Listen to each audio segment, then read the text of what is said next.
And then that love for voice actors went into games as well. Since they also do voice work for games. Right, Tara Strong. Yeah, you got Bubbles from cartoons. Unfortunately, I don't really know much of the Filipino voice actors here, which is a shame because some of them are very iconic, like Eugene, Yeah. which is Sakuragi. Yeah. You don't remember, but you recognize their voices, but for some reason I can't remember the names. Right.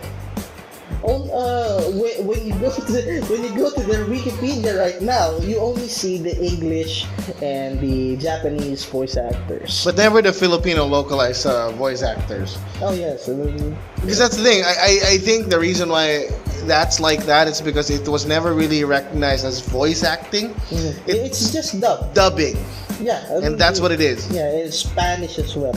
But, thankfully, there's also VKS now where they recognize international voice actors. I'm just not sure if they included the Filipino versions. Yeah, in the future, I hope. I mean, localizing names. There's no other anime that's very famous for highly localized names than Yu Hakusho. Oh, it's very. They even made a mistake there twice. Twice they made a mistake. What? Genders. Right. Yeah. So Yoko Kurama, which is known as Dennis, was originally named Denise. Oh, di ba?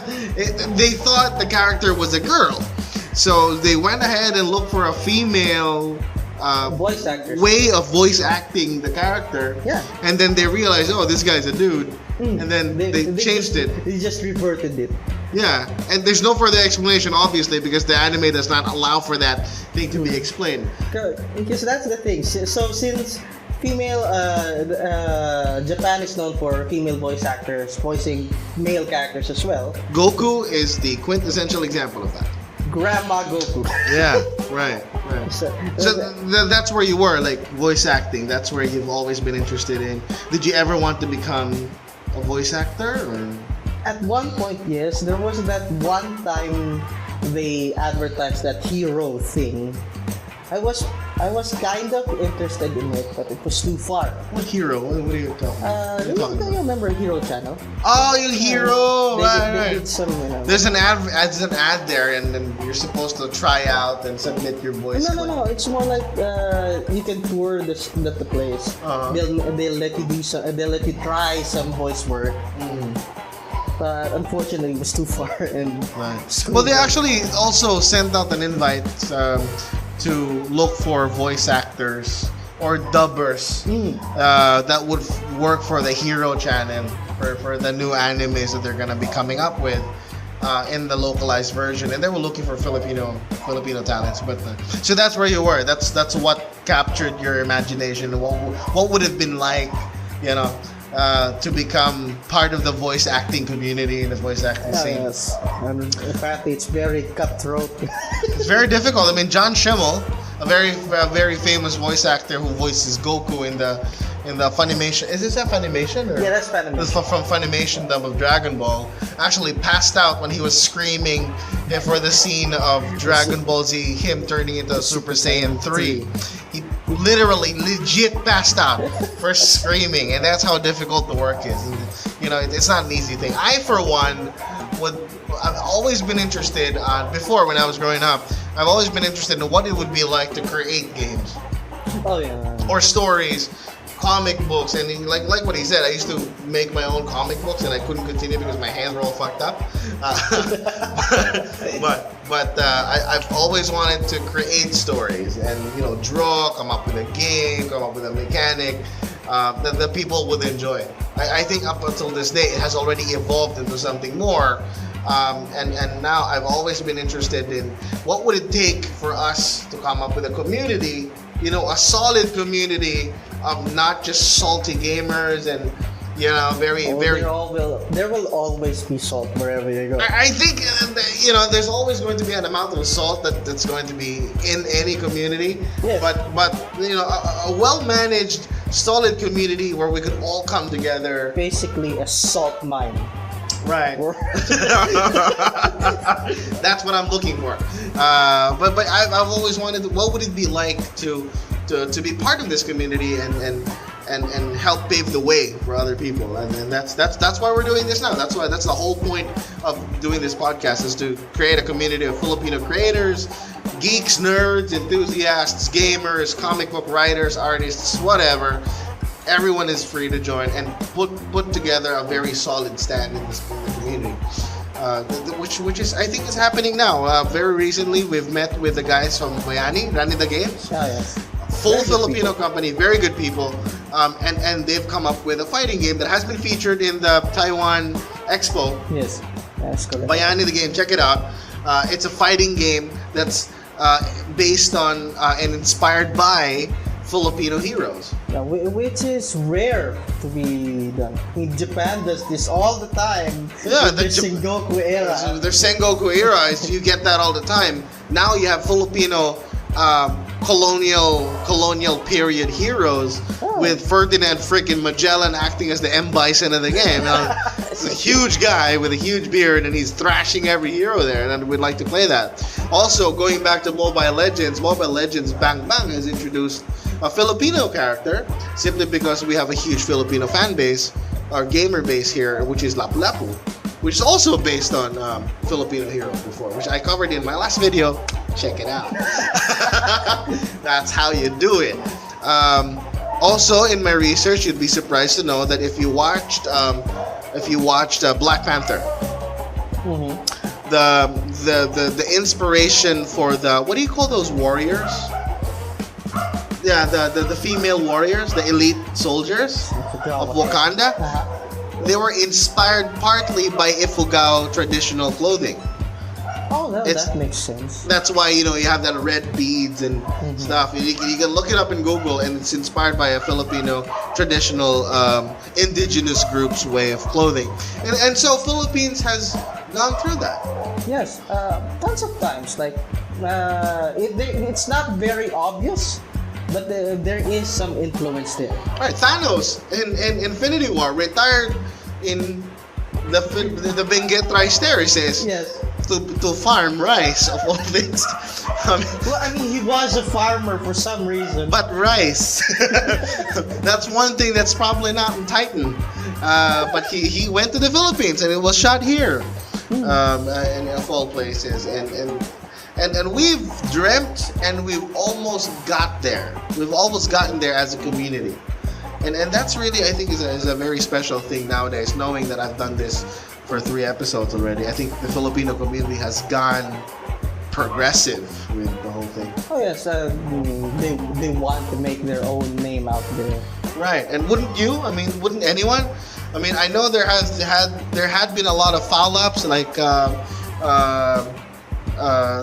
TV shows that we watch today. I mean, very recently, my brother and I have been watching reruns of Victor Magtanggol.